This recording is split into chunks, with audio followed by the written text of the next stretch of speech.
조갑제 TV 시청자 여러분 안녕하십니까. 2019년 11월 28일 밤 11시입니다. 합동참모본부는 오늘 오후에 북한이 함경남도 연포 일대에서 초대형 방사포로 추정되는 단거리 발사체 2발을 동해로 발사한 것과 관련해 가지고 강력한 항의 성명을 발표했습니다.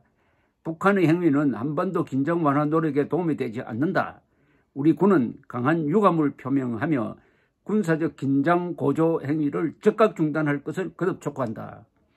전동진 합참작전부장 육군소장입니다. 이 발표한 북한 단거리 발사체 발사에 대한 우리 군의 입장이란 제목의 성명 요지입니다.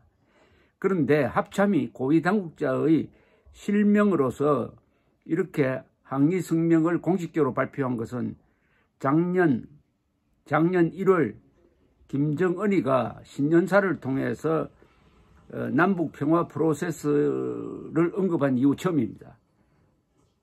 너무나 당연한 것인데도 불구하고 이렇게 당당하게 비판하고 나온 것은 처음입니다. 이걸 잘한다고 해야 될지, 당연히 해야 될 걸 잘한다고 해야 될지, 그나마 다행이라고 해야 될지 모르겠습니다. 그나마 다행이다 해야 되겠네요. 우리 군은 연평도 포격 도발 9주년이었던 지난 23일 북한이 김정은의 참관하에 서해 북방 한계선 인근 창린도에서 해안포 사격을 했다고 공개한 지난 25일에도 유감 성명은 발표하지 않았습니다. 그것이 명백하게 9.19 합의가 되는데도 불구하고, 근데 오늘은 좀 달랐습니다. 오늘은 잇따라 이렇게 도발을 해오니까 참을 수 없다 하는 일종의 레드라인을 끈 것 같기도 합니다. 그리고 지금까지 올해 들어 총 12번을 발사했습니다. 12번의 단거리 미사일을 발사를 했는데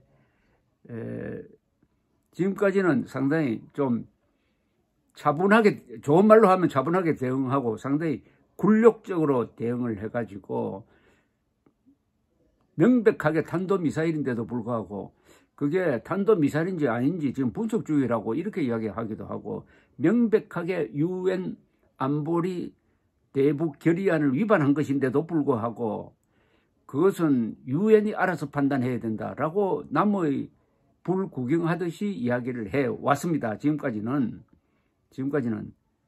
그러나 오늘은 따끔하게 이 항의 성명을 낸 점에서 우리 국군에 대한 약간의 희망을 봅니다.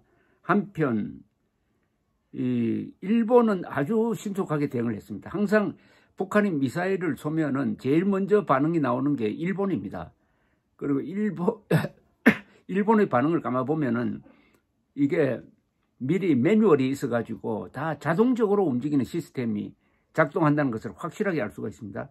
우선 이런 경우에는 항상 아베 신조 일본 총리가 나옵니다. 한국에서는 문재인 대통령이 나와야 되는데 김정은이가 9.19 합의를 파기하는 명령을 내렸으면 그게 문재인 대통령이 나와서 응수를 해야 되죠. 그러지 않으면은 묵인하는 꼴밖에 안 됩니다. 그런데 아베 신조 총리는 오늘 즉각 반응을 내놓았습니다. 그것도 회의를 열고 일본 영역과 배타적 경제 수역에 발사체가 낙하되었는지는 확인되지 않았지만 북한의 거듭되는 탄도미사일 발사는 우리나라뿐만 아니라 국제사회에 심각한 도전이다.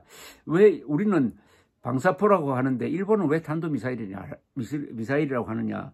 일본은 방사포도 날아가는 기술이 탄도미사일 기술을 채용한 것이므로 이것도 탄도미사일로 봐야 된다고 이렇게 딱 규정을 합니다.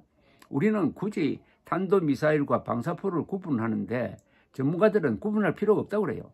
다 탄도미사일 기술로 보면 된다. 그러면 탄도미사일은 안 되고 방사포는 쏴도 괜찮다. 그런 거 없습니다. 방사포도 안 되고 탄도미사일도 안 되는 것입니다. UN 안보리 제재에 의해서. 아베 총리는 그러면서 미국과 한국 등 국제사회와 연계하면서 국민의 생명과 재산을 지켜내기 위하여 경계 감시에 전력을 다할 것이다.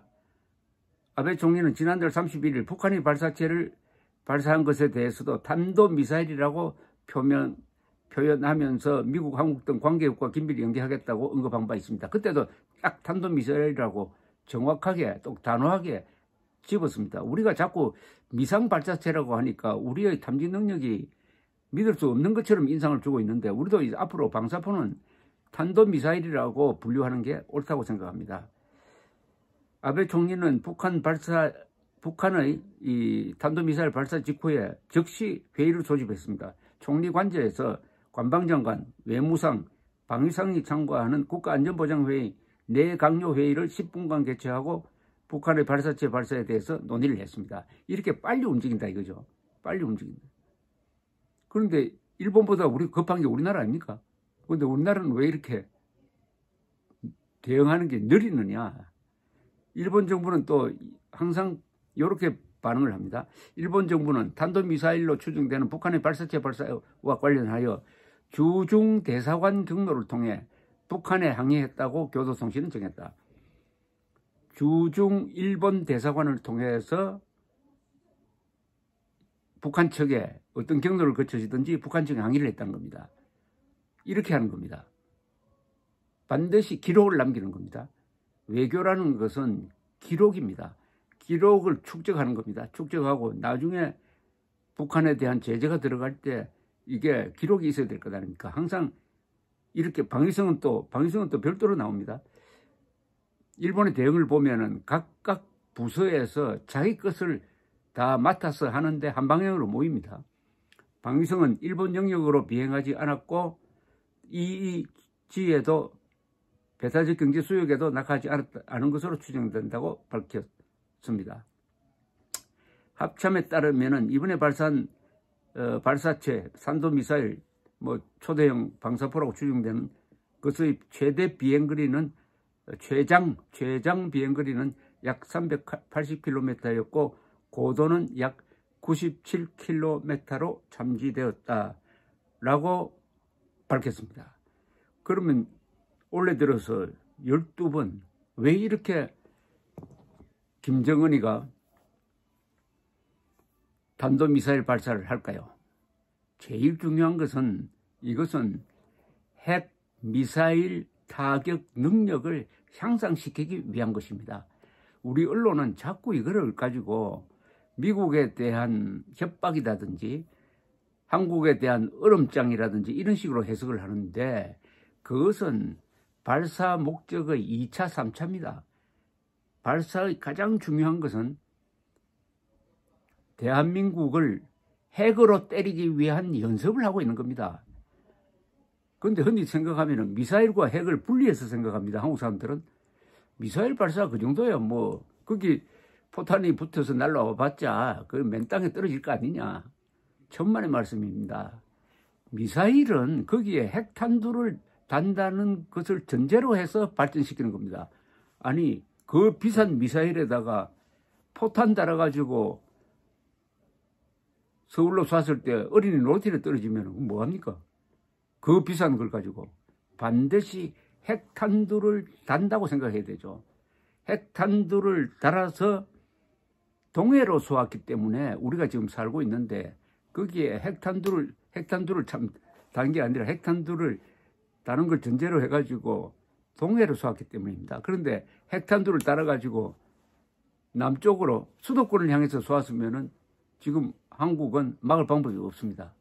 수도권에 사드가 배치되지 않고 있습니다. 그리고 민방위 훈련도 안 하니까 방사능을 피해서 어디로 피신해야 될지도 모르고 있습니다. 이런 나라는 없습니다. 세계에서 이런 나라는 없습니다. 코앞에 핵미사일로 무장한 적군, 흉폭한 적군이 있는데도 불구하고 사드 배치도 하지 않고 그 많은 돈이 충분한데도 사드를 2중, 3중으로 배치할 돈도 있고 기술도 있는데도 하지 않고 그렇다고 미국과 협력해가지고 방어막 만들 생각도 하지 않고 오로지 운에 맡기고 있습니다. 설마 김정은이가 속였느냐? 미국이 가만히 있겠느냐?